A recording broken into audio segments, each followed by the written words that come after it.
Au début, l'odeur de brûlé dans le sous-sol semblait normale. Dans les vieilles maisons, ça sent comme ça à cause des boîtiers électriques et des cages d'ascenseur. Mais ici, l'odeur ne venait pas des murs ni des câbles électriques. Elle provenait directement d'une rangée d'armoires grises contenant des disques d'archives. Les voyants verts clignotaient régulièrement et un petit voyant rouge s'allumait chaque fois que quelqu'un éteignait la lumière dans le couloir à l'étage, comme si l'obscurité elle-même donnait l'ordre d'enregistrer. Bonjour! Écrivez ensuite dans les commentaires d'où vous écoutez cette histoire. Et bonne écoute attentive. Andrei était technicien dans une chaîne de télévision locale. Son visage n'apparaissait jamais à l'écran. On ne se souvenait de lui que lorsqu'une émission était perdue, que le serveur tombait en panne ou que les archives ne s'ouvraient pas. À la maison, sa mère, victime d'un accident vasculaire cérébral, l'attendait avec une boîte de médicaments sur sa table de chevet. Sa pension était consacrée aux médicaments et à une aide soignante qui venait quelques heures par jour. Son salaire servait à payer les charges et un ancien crédit. Perdre son emploi ne signifiait pas seulement des problèmes abstraits, mais aussi le risque réel de ne plus pouvoir soigner sa mère. C'est pourquoi il acceptait sans discuter les gardes de nuit et descendait au sous-sol lorsque les autres rentraient chez eux. La routine était prévisible. Pendant la journée, il redémarrait les montages, réglait des fichiers bloqués, signait le journal des corps. La nuit, il longeait des étagères remplies de bandes, vérifiait des températures, numérisait des vieilles cassettes. La caméra à l'entrée du sous-sol était censée s'allumer en détectant un mouvement, mais Andrei remarqua qu'elle réagissait plus souvent au clic de l'interrupteur à l'étage. Dès que la lumière s'éteignait dans le couloir, le voyant rouge s'allumait et enregistrait pendant quelques secondes un passage vide. Il vérifia cela à plusieurs reprises, le nota dans le journal et haussa les épaules. Un vieux système de surveillance, un capteur bizarre, rien d'inhabituel. Puis, des badges étrangers ont commencé à apparaître sur la table du service technique. Des cartes en plastique de personnes dont il ne se souvenait que grâce à des photos d'archives. Un présentateur parti dans une autre ville, un monteur licencié, un ingénieur du son décédé dans un accident. À chaque fois, le gardien disait avoir trouvé le badge dans le tiroir d'une table de la salle des archives. Andrei les rangeait dans une boîte à part et voyait celle-ci se remplir lentement. D'après les documents, toutes les cartes auraient dû être remises et détruites depuis longtemps. Dans la pratique, elles réapparaissaient pour une raison inconnue près des archives. La troisième bizarrerie était encore plus discrète. Dans le journal des corps, où étaient soigneusement consignées les températures, les accidents et les mesures préventives, de courtes phrases écrites d'une autre main apparaissaient parfois entre les lignes habituelles. Il y était écrit qu'il ne fallait pas effacer un numéro, qu'il ne fallait pas écrire par-dessus, qu'il y avait déjà une inscription. Sans date, sans signature. Les lettres étaient régulières, assurées, comme celles d'une personne habituée à rédiger des rapports. Les collègues affirmaient n'avoir rien écrit de tel. Andrei arrachait les pages, mais au bout d'un certain temps, les mêmes phrases réapparaissaient sur les nouvelles feuilles. Tous ces détails, la caméra, les laissez-passer, l'écriture étrangère, sont longtemps restés en arrière-plan. Jusqu'au soir où le rédacteur en chef est descendu au sous-sol avec une liste officielle. Il fallait faire de la place, numériser une partie des anciennes cassettes, supprimer les doublons. Andrei a allumé la lumière, a longé les étagères et a vu une boîte qui ne figurait sur aucune liste. Sur le couvercle, une inscription décolorée disait « Brouillon ne pas diffusé » et au-dessus, à la pâte fraîche, était écrit soigneusement « Ne pas effacer ». L'écriture était la même que celle des étranges inscriptions du journal. Sur le côté de la boîte, il y avait un vieil autocollant avec l'adresse interne du serveur qui desservait autrefois le centre de montage où travaillait son cousin. Celui dont on parlait peu à la maison. Disparu en mission, on ne se souvenait plus de lui. Ce lien discret avec le passé l'a fait s'arrêter. Selon les instructions, il fallait en informer la hiérarchie. Mais Andrei a sorti la boîte, l'a ouverte et en a retiré une cassette. Sur la bande de papier sous le plastique figurait la date et la mention « Diffusion en soirée ». Il inséra la cassette dans le lecteur, la connecta au système de capture et afficha l'image sur le moniteur. Dans le cadre, il y avait la salle de rédaction familière, la table, le fond, le présentateur, qui, pendant de longues années, avait ouvert chaque édition. Andrei avait vu cet homme des dizaines de fois à l'écran. Mais à présent, le regard du présentateur n'était pas dirigé vers la salle, mais semblait plonger au plus profond, directement vers l'endroit où Andrei était assis devant son écran. Au début, le texte semblait normal. Introduction, liste des sujets. Mais après quelques secondes, son oreille commença à s'accrocher. L'ordre des mots était légèrement différent de celui de la copie numérique de la même émission qui se trouvait dans le catalogue officiel. Andrei ouvrit le fichier numérique et les lança en parallèle. Dans l'un des enregistrements, le présentateur suivait calmement le texte. Dans l'autre, au milieu de l'introduction, il faisait une pause à peine perceptible, changeait d'intonation et ajoutait un court passage qui n'apparaissait pas dans la version officielle. Le sens se résumait à dire qu'il ne valait pas la peine de continuer à regarder, que cela suffisait déjà. Pas d'hystérie, pas de sensationnalisme, mais un avertissement calme.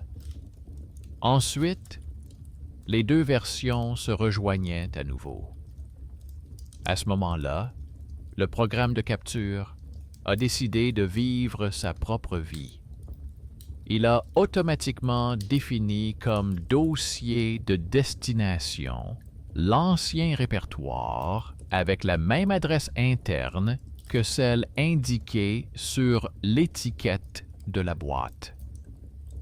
Dans les journaux, une ligne concernant un signal entrant provenant d'un nœud interne est apparue. Andrei savait que ce nœud était désactivé depuis longtemps selon les documents, le rack avait été physiquement retiré. À présent, le système se comportait comme s'il existait à nouveau. Il arrêta la réécriture et interdit au programme d'effacer la copie numérique actuelle.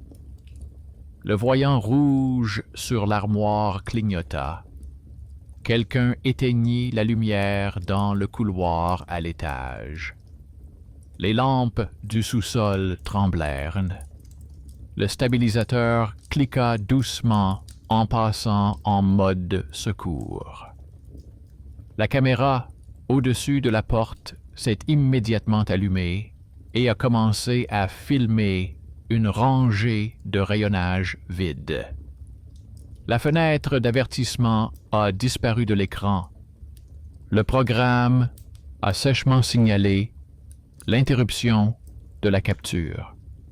Jusqu'à ce moment, tout pouvait être attribué à la fatigue et à une panne matérielle.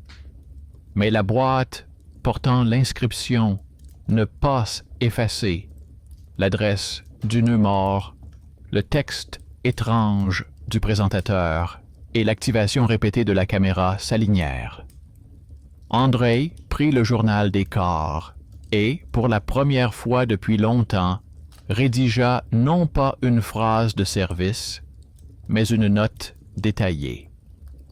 L'heure, le numéro de la cassette, le comportement du programme, la connexion avec le nœud déconnecté, la différence dans le texte. Il a ensuite allumé l'ancienne caméra dans la salle des archives en mode enregistrement continu, en la dirigeant non pas vers la porte, mais vers la rangée d'armoires et le lecteur, et l'a connecté à un petit disque externe qu'il a caché dans les tiroirs de son bureau.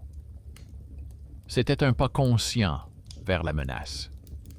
Il a créé une trace parallèle que le système ne pourra pas réécrire lui-même. La nuit s'est terminée sans nouvelles anomalies. Le matin, il est monté à l'étage, a passé le relais et a emporté le disque chez lui. L'enregistrement qu'il a emporté dans son sac à dos ne montrait pour l'instant qu'une archive vide et la silhouette d'un homme avec des écouteurs devant un écran. Ce n'est que plus tard qu'il s'avéra qu'une image similaire était stockée quelque part au fond des serveurs, où il n'était plus assis à sa place. Mais pour l'instant, Andrei sentait juste une légère odeur de brûlé dans ses cheveux et comprenait que le monde familier, fait de fer et de protocole, s'apprêtait à lui montrer une autre facette, pour laquelle il n'y avait pas de mode d'emploi. Le matin, Andrei a d'abord allumé son ordinateur portable à la maison et connecté un disque externe. Il voulait s'assurer que l'enregistrement de la salle d'archives existait bien, qu'il n'avait pas rêvé la nuit à cause de la fatigue. Une image familière est apparue à l'écran. Des rangées d'étagères, un lecteur, une table, un écran, sa silhouette avec des écouteurs. Quelques minutes de travail silencieux et sans incident. Aucun flash, aucun visage dans le coin. Il a avancé, reculé, mis en pause. Tout semblait normal. Une personne, du matériel et une lumière tamisée au plafond. L'étrangeté venait d'ailleurs. Dans le coin du cadre, le point rouge de la caméra, au-dessus de la porte, clignotait. Andrei s'y était habitué, mais il y prêta attention à ce moment-là. La caméra s'était allumée un peu avant qu'il n'insère la cassette, et elle ne s'était pas éteinte lorsqu'il avait terminé la capture, mais au moment où le programme avait affiché un message d'erreur. Comme s'il y avait deux processus dans la pièce, l'un visible lorsque l'homme appuyait sur les boutons et l'autre invisible, que le système enregistrait à son rythme. Il ne se mit pas à éditer l'enregistrement. Il fit une capture d'écran, l'enregistra séparément, ferma son ordinateur portable. Il ressentait une sensation étrange, comme avant une conversation qui avait déjà commencé, mais qui n'était pas encore arrivée à la phrase principale. Dans la cuisine, le porridge mijotait. Ma mère m'appelait depuis la chambre. La routine quotidienne le tirait par la manche pour le ramener vers ses comprimés et son emploi du temps. Mais quelque part, en arrière-plan, l'image d'une boîte portant l'inscription « Brouillon, pas pour la diffusion » continuait de briller. Au travail, une conversation inattendue l'attendait. Le rédacteur en chef l'a intercepté dans le couloir et, sans le saluer, lui a dit qu'un téléspectateur avait appelé. Un homme âgé s'était plaint. Lors de la rediffusion d'une ancienne émission, le présentateur n'avait pas parlé comme il s'en souvenait. Selon l'appelant, l'émission contenait un avertissement étrange qui n'existait pas auparavant. Le rédacteur en chef considérait cela comme une critique injustifiée, mais il a demandé à André de vérifier le fichier au cas où la version archivée ne serait pas la bonne. André a ouvert cette émission dans le catalogue. La date correspondait à celle qui était inscrite sur la bande dans la boîte. La copie numérique était marquée comme ayant été numérisée il y a plusieurs années, avant son arrivée. Il l'a lancé. Le présentateur ne parlait plus comme dans la version officielle qu'André avait visionnée pendant la nuit. Il y avait justement ici ce passage supplémentaire où l'on entendait calmement inutile de regarder plus loin. Le fichier numérique contenait déjà le texte modifié. Il vérifia les journaux. La dernière modification du fichier était récente, datant de la nuit, exactement au moment où il était assis dans le sous-sol et lançait la numérisation de la cassette. Dans le journal des actions, l'utilisateur était indiqué comme processus système et non comme une personne physique. La source était un nœud interne avec la même ancienne adresse qui était répertoriée comme désactivée. Il s'avérait que pendant qu'il essayait d'empêcher le programme de réécrire le fichier, le système l'avait fait par un autre moyen. Il a simplement dit à l'éditeur qu'il y avait apparemment une autre version de l'émission dans les archives, dans laquelle le présentateur avait fait une blague malvenue, et lui a demandé de ne pas diffuser cette rediffusion avant d'avoir clarifié la situation. L'éditeur a soupiré, a dit qu'il allait simplement remplacer l'émission par un autre sujet, puis il est parti. Andrei est resté avec le sentiment qu'un petit morceau de réalité venait d'être discrètement réécrit et qu'il en était le seul témoin. Il a décidé de mener sa propre petite enquête. Pas avec un scandale, ni une note de service, mais à sa manière habituelle, en regardant les chiffres et les documents. Il a d'abord sorti du placard un gros dossier contenant les journaux imprimés des dernières années. Presque personne ne consultait ces rapports. Ils étaient imprimés pour vérification.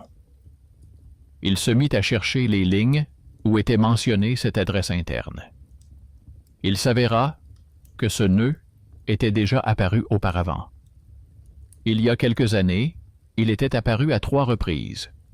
Lors du transfert des anciens numéros, lors de la défragmentation nocturne des disques et lors du fonctionnement du programme de rediffusion automatique. Il fut frappé par le fait que presque tous ces événements se produisaient au même moment, à peu près au moment où, selon l'horaire, les lumières des couloirs du bâtiment étaient éteintes. La caméra au-dessus de la porte suivait ce rythme à la lettre. Au début, il y vit une coïncidence. Puis il sortit les journaux des équipes des années précédentes. Dans certains rapports de nuit, il a trouvé des phrases familières, écrites d'une écriture très soignée. Ne pas lancer la rediffusion à cette adresse. Arrêter l'enregistrement pendant le cycle de nuit. Il n'y avait pas de signature, mais la date correspondait à l'époque où son frère travaillait encore au service technique. C'était là le lien caché qui, jusqu'alors, n'existait que dans les chuchotements familiaux. Il s'avérait que son frère avait déjà été confronté au fait que les archives s'enregistraient d'elles-mêmes. Et il avait essayé d'avertir les autres à travers ces brèves annotations. À l'époque, personne ne les avait probablement prises au sérieux. Aujourd'hui, ces mots étaient revenus à Andrei comme un héritage, non pas par testament, mais à travers un carnet. Il décida de vérifier l'accès au nœud désactivé. D'après les documents, il devait être physiquement éteint. Il n'était plus dans le rack de serveur depuis longtemps. Mais, dans les paramètres réseau, l'adresse était toujours répertoriée comme route de secours pour les opérations d'archivage, comme si on avait oublié de le supprimer, laissant un trou dans le schéma. C'était une raison technique simple, capable d'expliquer une partie des anomalies. Chaque fois que le chemin principal était occupé ou tombait en panne, le système essayait de faire passer les opérations par ce nœud fantôme. Ce qui répondait exactement de l'autre côté était une autre question. L'escalade s'est produite au moment où il a décidé de ne pas supprimer immédiatement cette route, mais de voir d'abord ce qui passait par elle. Il a configuré un journal séparé sur le serveur de test afin de copier toutes les requêtes envoyées à l'ancienne adresse. C'était une décision consciente de sa part d'approfondir le problème plutôt que de colmater la brèche. Formellement, il prenait un risque. Si quelque chose tournait mal, la responsabilité lui incomberait. Mais ne pas voir ce qui se passait était encore plus effrayant. Le soir venu, le problème avec les archives a pris une autre dimension. Lena, de la salle de montage, est venue le voir. C'était celle dont tout le monde disait dans les couloirs qu'elle ne faisait que couper les rediffusions. Petite, discrète, toujours avec ses écouteurs. On la considérait rarement comme quelqu'un d'important, mais toutes les anciennes émissions passaient entre ses mains. Elle a dit avoir remarqué quelque chose d'étrange. Lors de la préparation du bloc de rediffusion nocturne, l'un des épisodes avait changé de générique. Tout semblait normal sur la timeline. Mais lors de la lecture, le fichier montrait un début différent. Lena a avoué avoir d'abord pensé avoir appuyé sur le mauvais bouton, mais elle a répété l'importation et l'histoire s'est répétée. Elle a apporté un court extrait sur une clé USB. On y voyait une autre présentatrice, plus âgée, avec la même expression faciale que l'ancien présentateur sur la bande. Au moment où le texte devait être suivi d'une introduction habituelle, elle inclinait légèrement la tête, changeait de ton et prononçait les mêmes mots que lui dans l'émission modifiée. Une recommandation sèche de s'arrêter.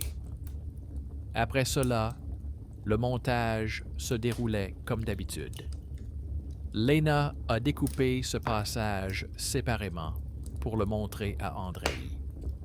Elle ne savait rien de la boîte, de la bande, ni de son frère. Elle avait simplement remarqué que l'émission faisait quelque chose qu'elle n'aurait pas dû faire. Cet épisode a montré que les archives ne modifiaient pas seulement les anciennes cassettes. Le modèle d'avertissement semblait s'appliquer à différentes personnes, à différentes années, mais au même point de la structure, là où l'émission croisait le bloc nocturne de rediffusion. Lena, à qui on ne prêtait généralement pas attention, a en fait un pas décisif dans l'enquête. Son attention à la chronologie et au raccord entre les plans s'est avérée plus précieuse que des milliers de lignes de journaux système. Andrei ne lui a révélé qu'une petite partie de l'information. Il lui a dit qu'il y avait un nœud étrange dans le réseau et lui a demandé de conserver séparément tous les fragments suspects au cours des nuits suivantes sans les effacer. Lena a accepté et s'est réjouie à sa manière.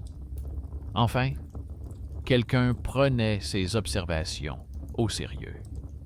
Elle ne savait pas qu'aux yeux de nombreux collègues, elle restait une petite roue dentée dont les pensées pouvaient facilement être ignorées. Mais c'est précisément sa capacité à voir les images superflues qui deviendra plus tard ce talent caché contre le statut qui bouleversera le cours de l'histoire. Le soir, alors que la plupart des gens étaient déjà partis, Andrei est monté à l'étage supérieur pour récupérer des documents et a croisé la femme de ménage qui lavait toujours les sols à la même heure. Presque personne ne la remarquait, à part les agents de sécurité. Elle lui a demandé pourquoi il retournait au sous-sol, où ça sentait le fer brûler.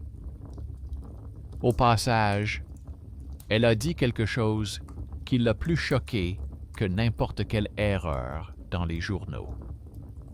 Selon elle, la lumière dans les couloirs et au sous-sol s'éteint selon l'ancien horaire, autrefois lié au système interne qui contrôlait l'électricité et une partie de l'équipement. Ce système a été mis à jour, mais un ancien contrôleur au sous-sol continue de fonctionner et coupe parfois l'alimentation lorsqu'il estime qu'il est temps d'économiser. Elle en parlait calmement, comme d'une banalité quotidienne. Il s'éteint au mauvais moment, l'aspirateur s'arrête. Pour elle, c'était simplement une raison de critiquer les tableaux intelligents. Pour Andrei, c'était un élément supplémentaire. Un vieux contrôleur relié à une adresse interne. Une lumière qui clignote au moment où le système redistribue la charge. Une caméra qui s'allume précisément à ce moment-là. Une archive qui, à cet instant, choisit d'enregistrer non pas une personne, mais un modèle. Il redescendit au sous-sol avec le sentiment de marcher sur une carte où les lignes commençaient à se rejoindre. Il avait le choix. Il pouvait faire ce qui semblait évident. Demander à ce que l'ancien contrôleur soit désactivé et bloquer définitivement cet itinéraire fantôme. Les étranges substitutions cesseraient alors très probablement. Et personne, à part lui et Lena, n'aurait remarqué qu'un autre scénario avait autrefois existé dans ce système. Il pouvait aussi agir autrement. Laisser cette étrange connexion se manifester pleinement, mais sous surveillance, afin de comprendre qui réécrivait les terres et par quels moyens. Il retourna à la table, regarda le lecteur, la boîte contenant les bandes et le voyant clignotant de la caméra. Puis, il ouvrit les paramètres du serveur de test, où il avait déjà rassemblé des copies des requêtes envoyées à l'ancienne adresse, et y ajouta une règle supplémentaire. Conserver non seulement les listes d'opérations, mais aussi les fragments de fichiers modifiés qui transitaient par cette route. Il a ainsi définitivement choisi la voie selon laquelle l'archive continuerait à essayer de se modifier elle-même, mais plus dans l'ombre, sous le regard de celui qui était prêt à payer de sa tranquillité pour cela. Le ronronnement des ventilateurs semblait le même que d'habitude. Mais désormais, chaque clic de la lumière au-dessus, chaque flash de l'indicateur rouge et chaque ne pas effacer dans l'ancien journal n'était plus du bruit, mais un signal, et il n'avait plus l'intention d'ignorer ces signaux. La nuit suivante, le sous-sol l'accueillit avec la même odeur de métal chaud et de vieille suie. La différence était qu'il n'y entrait plus en tant que gardien chargé de vérifier le matériel, mais en tant qu'homme attendant que quelque chose se manifeste. La caméra au-dessus de la porte clignota en rouge, comme toujours, au moment où la lumière s'éteignit à l'étage. Andrei nota l'heure et la compara avec le nouveau journal sur le serveur de test. Les lignes défilèrent silencieusement, enregistrant toutes les requêtes vers l'ancienne adresse interne. Lena est arrivée vers minuit, bien que son service soit officiellement terminé. Elle a dit qu'elle ne pouvait pas ignorer cette absurdité et a apporté un autre fichier sur une clé USB. Ce fragment contenait un autre programme enregistré quelques années après l'ancienne version.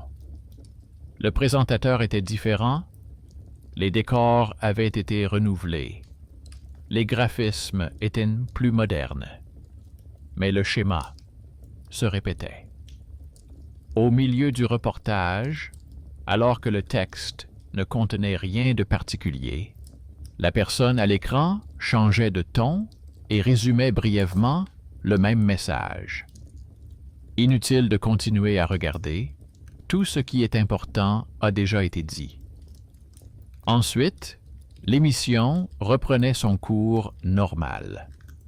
Andrei a téléchargé ce fragment sur une station séparée, a placé à côté le journal des requêtes nocturnes et a noté l'heure à laquelle le fichier avait été créé.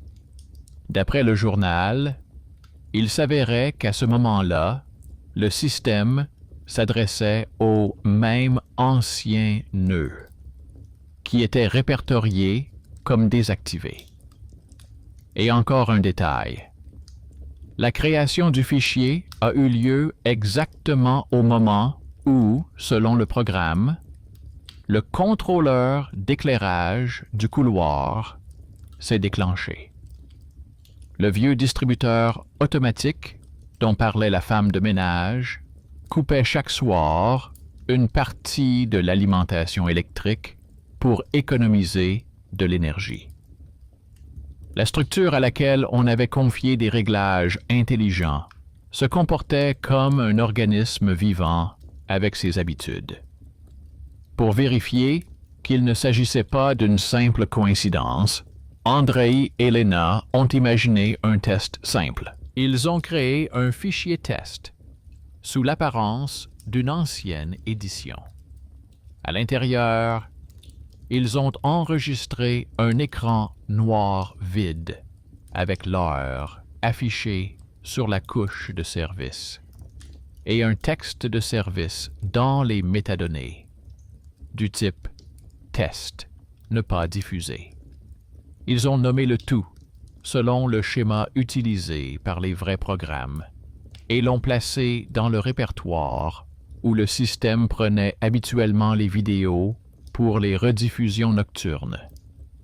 Ils ont ensuite configuré la liste de lecture de manière à ce que ce fichier test soit diffusé, mais ont désactivé la ligne réelle, ne laissant que le traitement interne.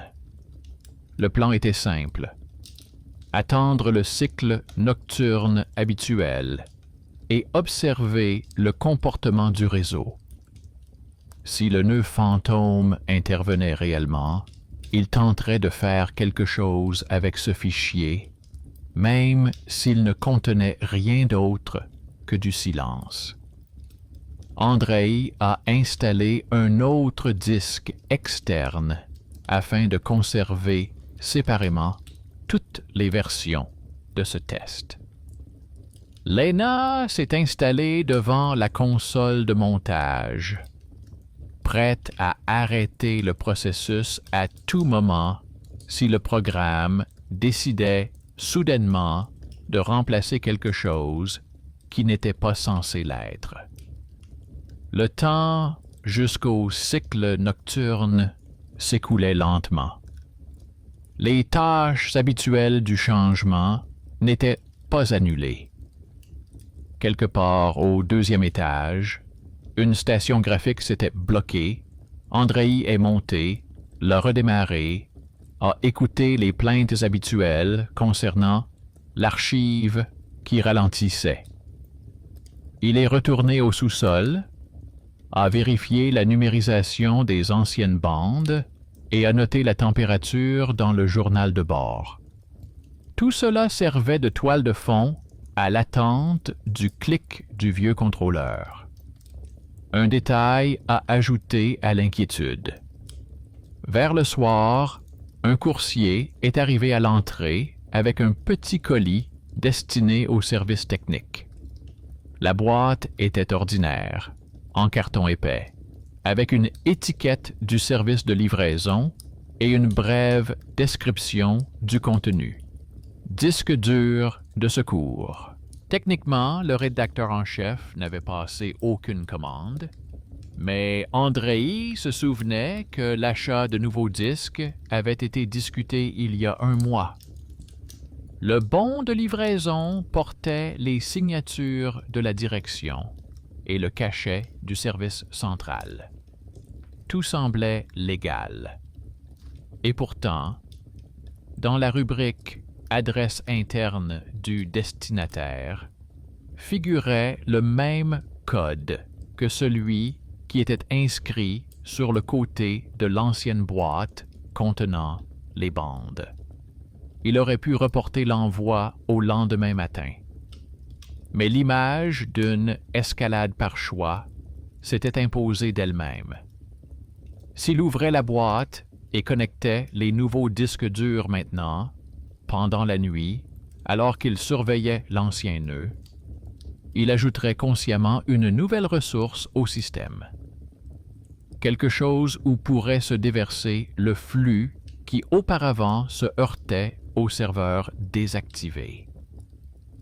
En laissant l'emballage intact, il pourrait faire semblant de n'avoir rien remarqué et tout apporter à son chef de corps le lendemain matin. Il tourna la boîte entre ses mains pendant quelques minutes, écoutant le bruit sourd des disques durs à l'intérieur. Puis il finit par couper soigneusement le ruban adhésif. À l'intérieur se trouvaient de nouveaux disques durs dans des sacs transparents, chacun avec une étiquette d'usine et un numéro de série distinct. Pas de surprise. Seul l'un des sachets contenait un petit bout de papier collé au boîtier en plastique, sur lequel était écrit au crayon « Pour les archives » et la même adresse interne, écrite à la main. L'écriture ressemblait à celle des lignes soignées du journal de bord. Cela pouvait être une simple coïncidence. Mais après toutes les coïncidences précédentes, Andrei avait cessé d'y croire. Il connecta l'un des disques au serveur de test, et non à l'archive principale. Il le marqua comme un stockage séparé, réservé aux journaux et aux copies. Il tenta ainsi de transformer une menace potentielle en outil. Si quelque chose d'autre passait par l'ancienne route, il aurait suffisamment d'espace pour tout collecter sans réécrire les fichiers de travail. À la tombée de la nuit, le bâtiment s'est vidé. Les couloirs sont devenus silencieux, les portes des rédactions se sont fermées, seuls les écrans de la salle des machines étaient encore allumés. Lena était assise devant le panneau de contrôle, compilant une liste de lecture de rediffusion dans laquelle le fichier test avait été discrètement intégré. Andrei était au sous-sol, entre les armoires, avec la fenêtre des journaux ouverte sur son écran. Le moment où le vieux contrôleur déciderait qu'il était temps d'éteindre les lumières approchait lentement. Le clic était audible même à travers le béton. D'abord, les lampes du couloir au-dessus de leur tête se sont allumées puis éteintes.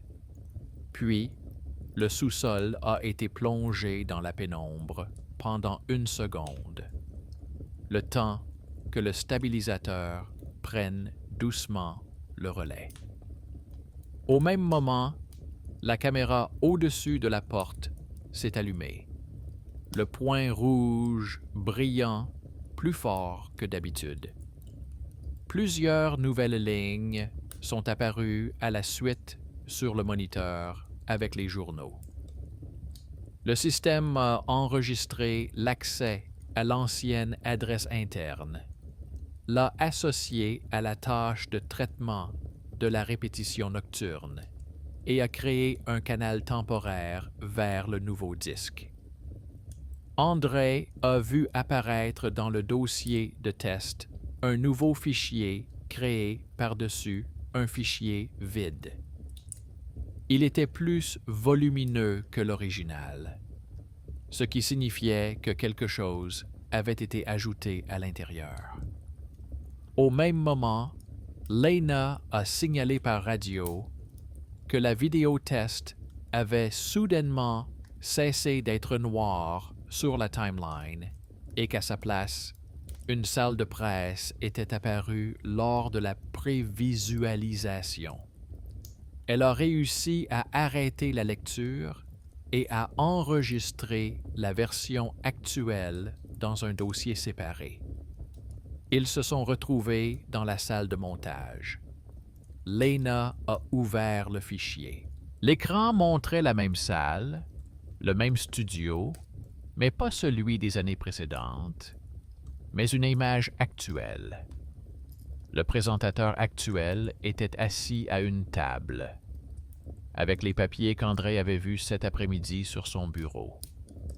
D'après les décors et les vêtements, il était clair que l'enregistrement avait été fait récemment. D'après le code temporel, Il était impossible qu'il ait été tourné pendant qu'ils étaient dans le sous-sol, car il n'y avait plus personne dans le studio depuis longtemps. Lena a avancé jusqu'au milieu. La structure de la vidéo suivait le même schéma. Une introduction classique, puis un changement d'intonation, un bref avertissement et à nouveau un texte classique. Mais cette fois-ci, Andrei a soudain remarqué que le reflet de la table en verre laissait deviner la silhouette du caméraman derrière la caméra. Un homme avec des écouteurs, vêtu d'un sweatshirt sombre, voûté de fatigue. C'était un de ces silhouettes facilement reconnaissables à leur posture. Son frère dans sa jeunesse et lui-même, aujourd'hui, se tenaient de la même manière. Lena ne prêta pas attention au reflet. Elle regardait le timecode et disait qu'au moment voulu, une autre piste était clairement mélangée. Andrei sentit presque physiquement le froid sous sa peau. Jusqu'à présent, l'ancien nœud reprenait les intrigues des années précédentes. Maintenant, pour la première fois, il voyait un signal dans lequel l'ancienne image d'avertissement accompagnait la nouvelle image et où quelque chose qui ressemblait davantage à une intention qu'à une défaillance transparaissait dans le verre. Il arrêta la lecture, prit une profonde inspiration et se concentra sur la technique.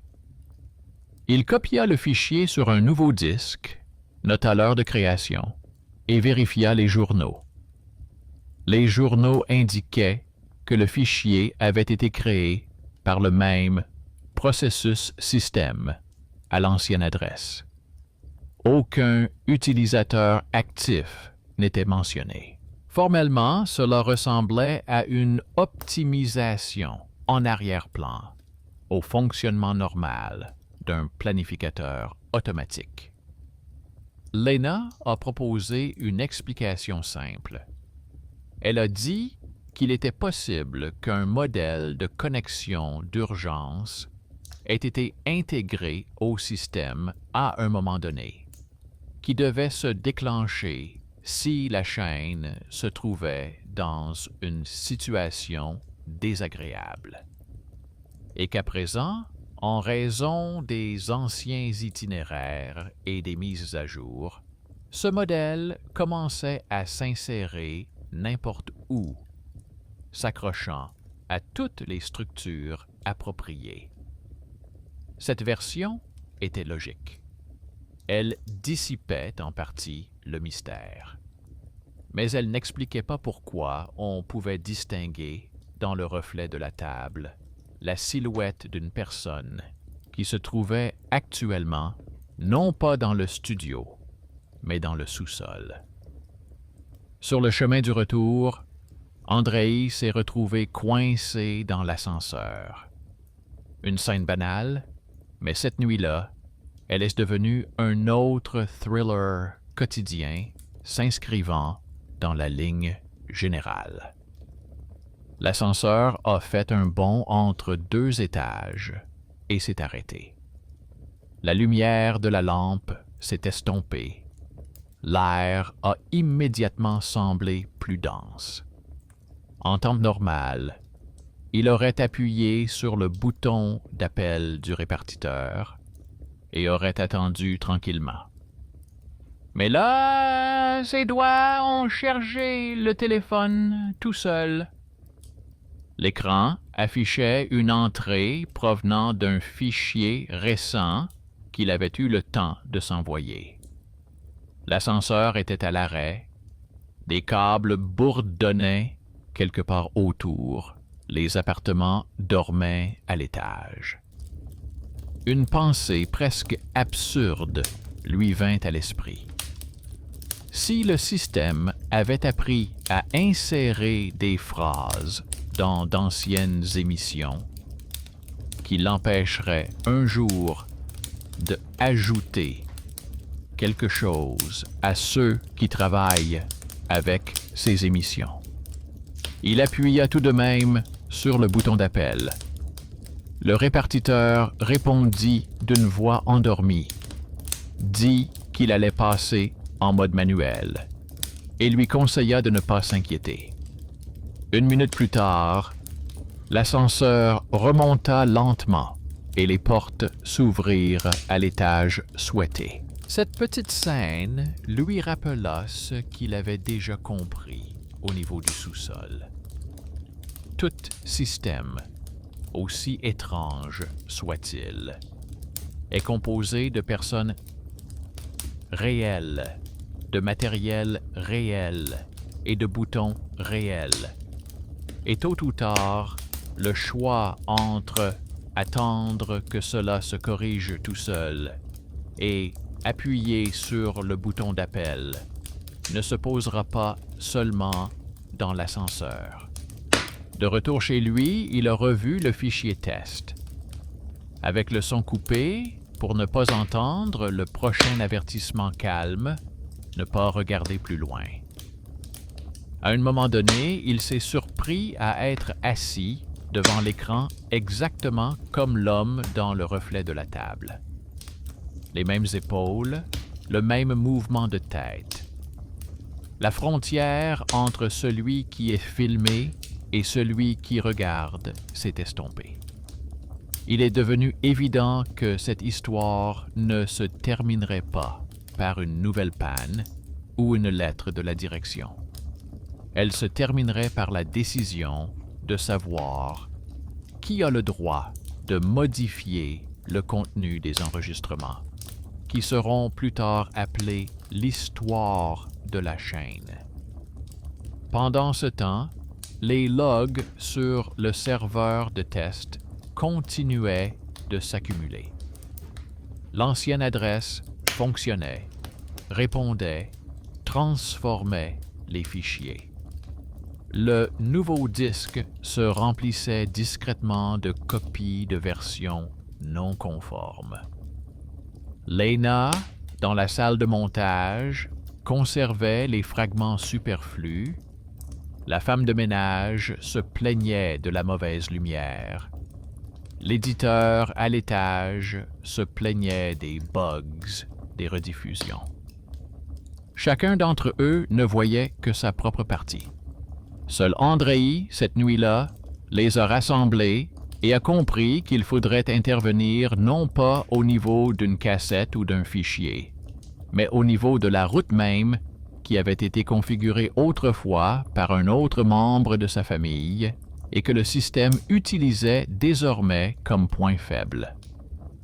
La solution ne vint pas derrière la console ni dans la cave, mais à la maison, derrière la vieille table où se trouvaient les dossiers familiaux. Andrei sortit du tiroir du bas une enveloppe contenant les papiers de son frère, qu'il avait longtemps eu peur de toucher.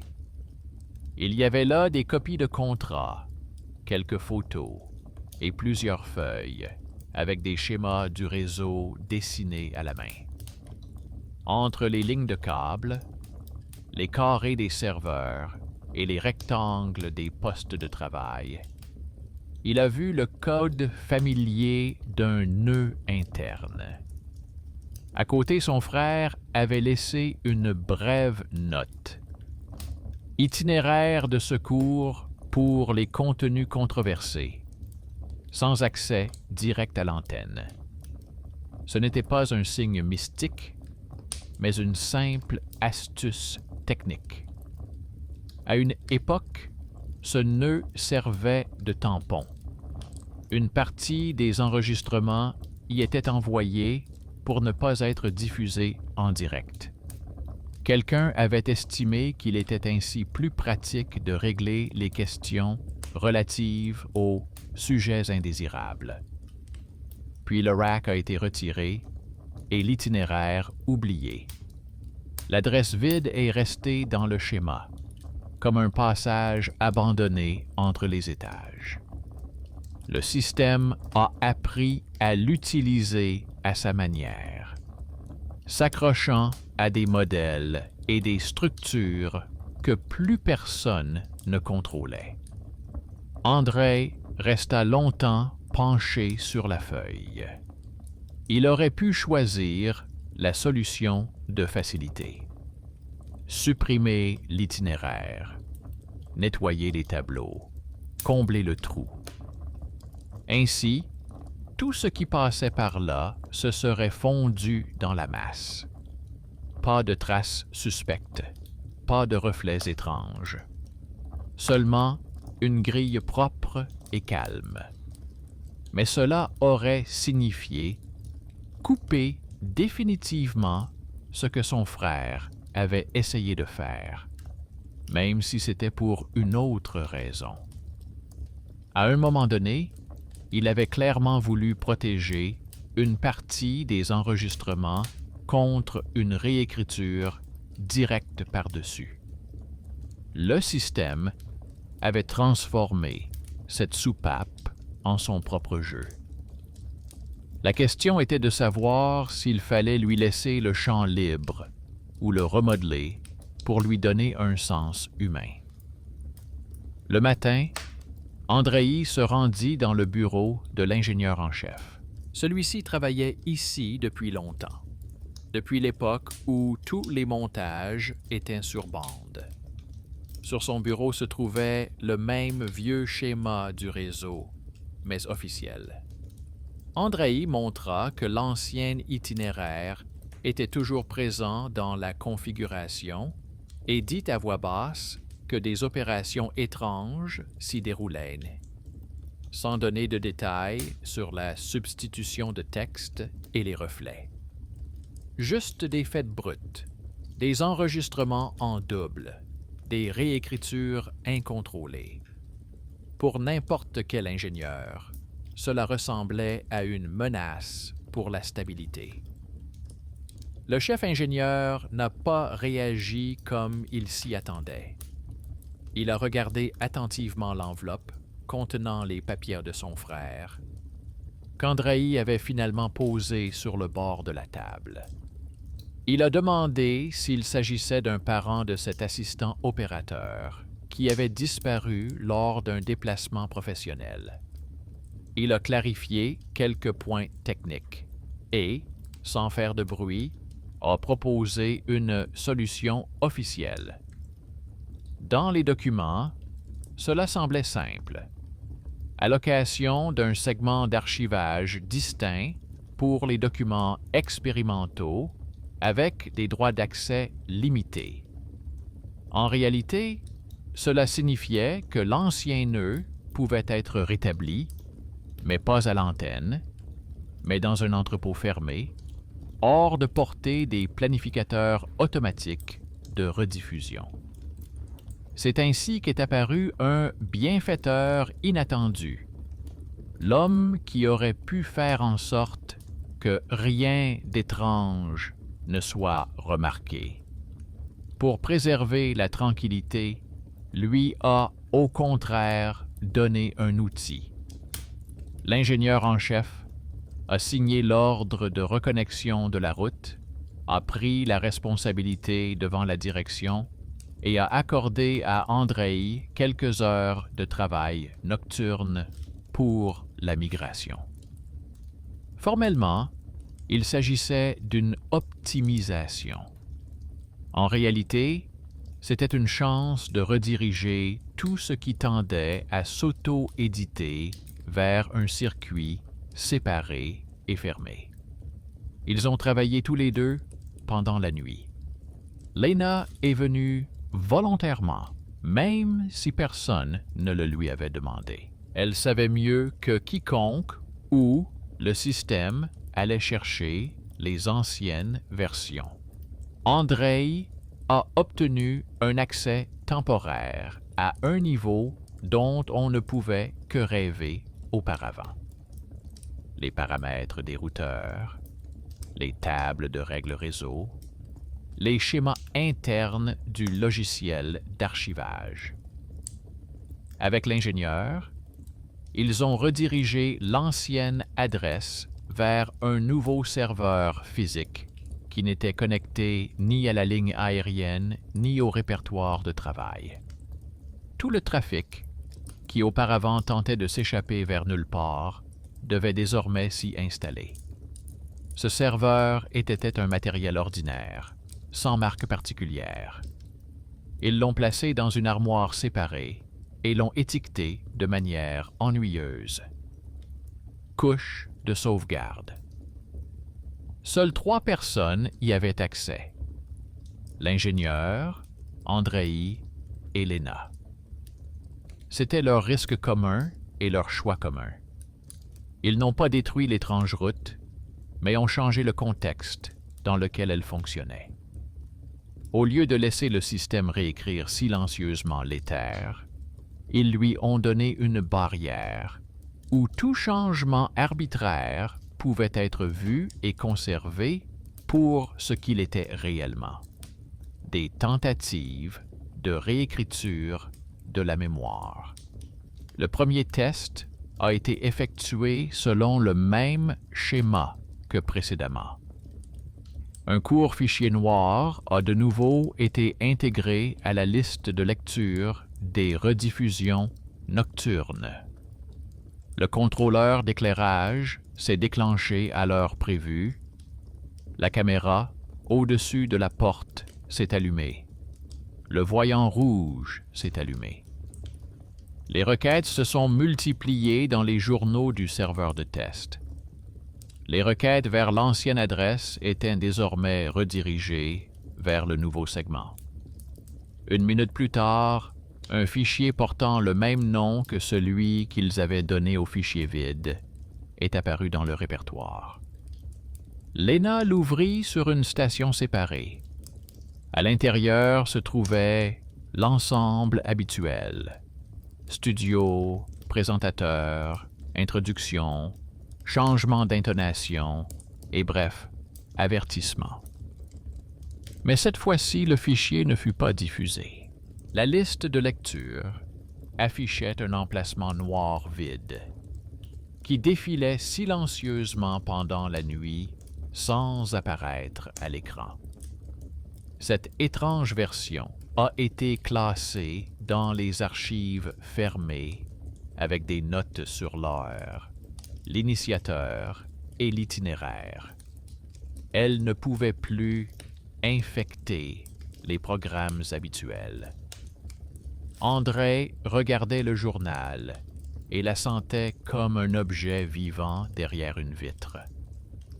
Un processus petit mais persistant qui avait de nouveau tenté de s'infiltrer dans la structure.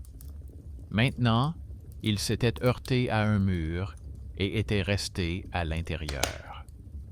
Lena, en parcourant le timecode, remarqua un autre détail. Dans cette version, le reflet de la table était vide. Ni silhouette, ni ombre superflue. Comme si, au moment où la tentative avait été interceptée, quelque chose qui auparavant captait la silhouette d'une personne de l'autre côté de l'écran s'était détaché d'elle. Le lendemain, Andrei remit un bref rapport à l'ingénieur en chef, sans mentionner le montage automatique. Seulement les faits. L'ancien itinéraire a été reconfiguré. Les enregistrements non contrôlés sont désormais transférés vers le segment expérimental. La ligne hertzienne n'est plus affectée. L'ingénieur en chef a signé et ajouté le rapport au dossier général des modernisations. Pour le système, ce n'était qu'une amélioration de plus.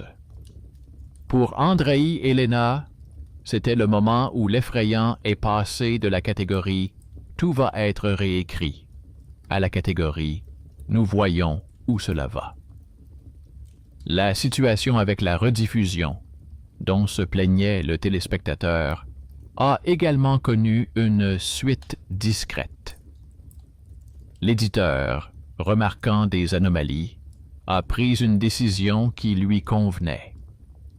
Une partie des anciennes émissions a été retirée de l'accès public afin de ne pas semer la confusion dans l'esprit du public. Officiellement, cela a été expliqué par un changement de format.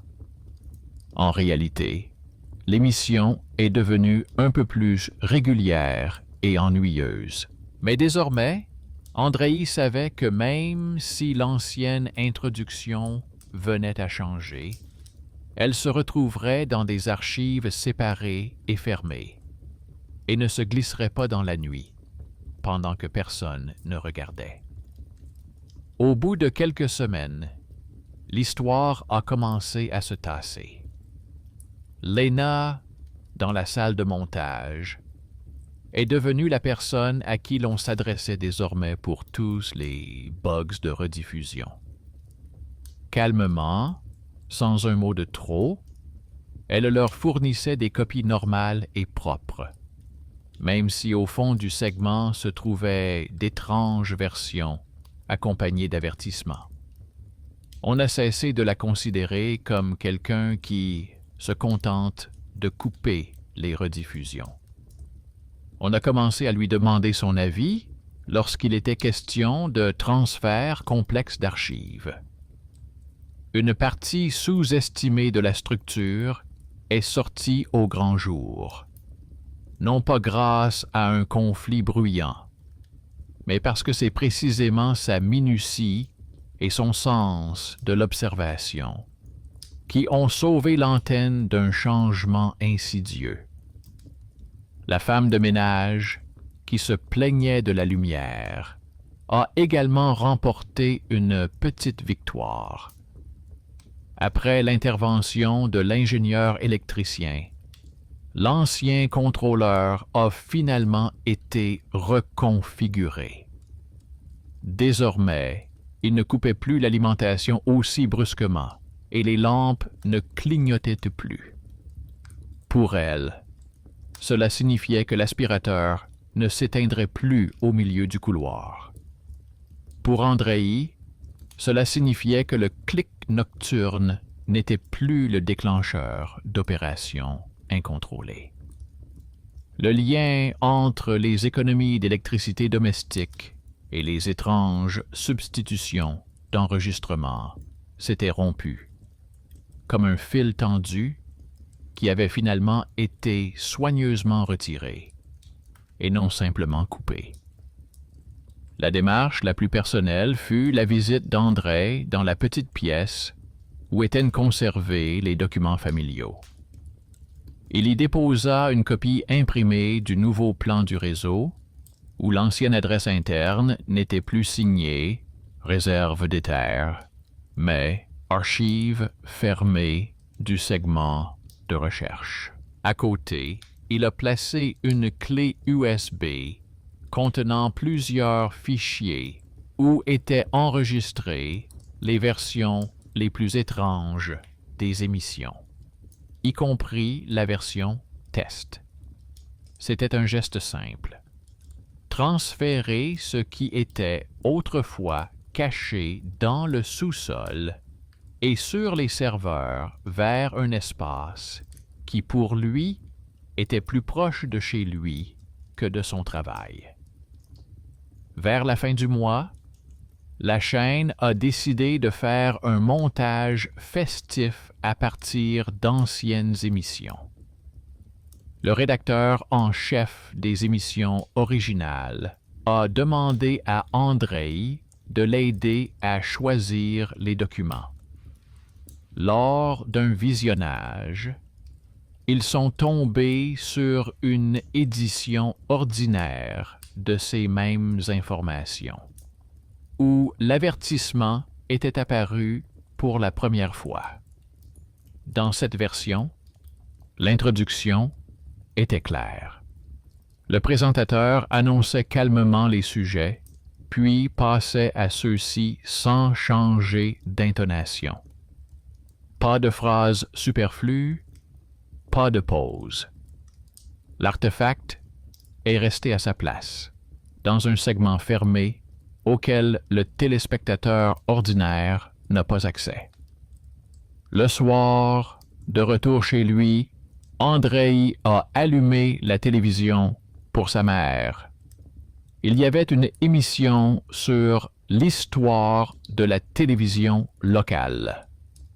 On y voyait d'anciens studios, des présentateurs de différentes époques. On y parlait de l'évolution de la technique, des décors, du langage. Pour le téléspectateur, c'était des images légères et nostalgiques. Pour lui, c'était un rappel de tout ce qui peut disparaître et revenir sous une autre forme si l'on n'y prête pas attention. Il n'a rien dit à sa mère au sujet du sous-sol, des itinéraires étranges et des archives fermées. Elle regardait simplement l'écran et disait parfois que la voix d'un des présentateurs lui semblait familière. Andrei acquiesçait silencieusement. Dans ses propres archives, sur un disque séparé, se trouvaient des copies de ces mêmes enregistrements modifiés. Ils ne menaçaient plus la grille des programmes, ni la mémoire des téléspectateurs. Ils étaient la preuve qu'un jour, le système avait tenté de réécrire discrètement le passé et s'était arrêté. Là où quelques personnes avaient pris des décisions modestes mais précises. La peur de l'archive qui vivait sa propre vie n'avait pas complètement disparu. Chaque fois qu'Andrei descendait au sous-sol, il sentait encore une légère odeur de brûlé et entendait le léger ronronnement des ventilateurs. La caméra au-dessus de la porte clignotait encore parfois, mais beaucoup moins souvent. Cependant, ce n'était plus une peur aveugle d'un processus invisible, mais un respect vigilant pour un système complexe dans lequel l'attention et l'obstination humaine pouvaient encore fixer des limites. La justice ne s'est pas manifestée ici par une dénonciation bruyante ni par la punition des coupables. Personne n'a été licencié ni exposé au public. Mais les enregistrements que l'on avait tenté de modifier ne pouvaient plus remplacer ce que les gens avaient réellement dit et fait à l'époque. Une vieille dette familiale a été discrètement remboursée. Le frère avait autrefois trouvé une solution de contournement. Et Andrei l'avait transformée non pas en faille, mais en protection.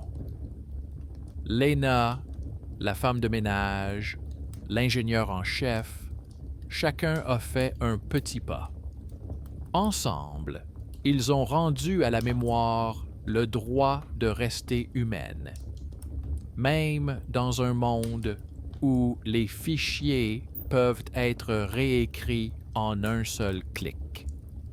La partie effrayante de l'histoire est devenue compréhensible et limitée, comme une pièce derrière une vitre, où l'on peut jeter un œil, mais d'où rien ne peut sortir sans la décision de quelqu'un. Et c'est ainsi que l'histoire s'est terminée, sans promesse que le mal ne se reproduira jamais, mais avec l'honnête reconnaissance que si cela devait recommencer, certains ont déjà l'expérience, les sauvegardes et l'habitude de regarder non seulement l'image nette, mais aussi les coutures entre les cadres